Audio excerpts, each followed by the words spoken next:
failed the people of Flint. It's the moment that many Flint residents have been waiting for. Governor Snyder testifying before Congress about his role in the Flint water crisis. Good evening. Dozens of people from Flint made their way to our nation's capital today to hear what he had to say. NBC 25's Dave Bondy is there, joins us live from Washington. Dave? Well, Joel, let me tell you, this was very intense. Snyder going on the defensive, several lawmakers calling for him to resign. And before all of this started a few days ago, he said he would not be pointing fingers during his testimony, but that's exactly what ended up happening. Within minutes of taking the oath, it didn't take long for lawmakers to go after Governor Rick Snyder. I'm not buying that you didn't know about any of this until October 2015. You were not in a medically induced coma for a year.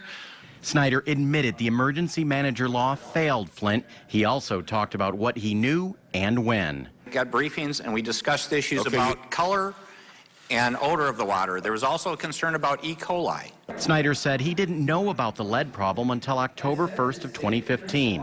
He spent a good amount of time today blaming officials at the state and federal level.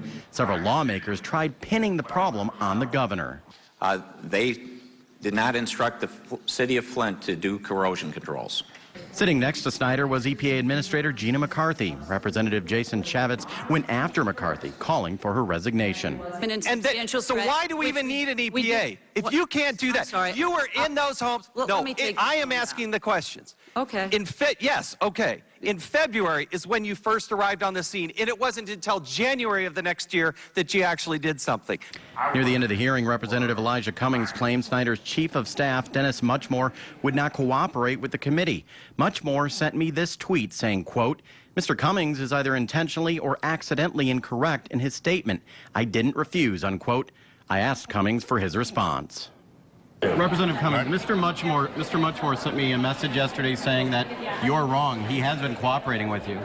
Well, that's not true. I'm sorry. To get Governor Snyder to answer some questions when he was leaving the room, but he would not stop and talk to any of the reporters. Now, at this time, Snyder released a statement just a short time ago saying that he is behind this effort. He wants to fix the problems that were created, and he will not resign. We're live in Washington, D.C. Dave Bondy, NBC 25 News at 6. Thank you, Dave. Well, so many people made the trip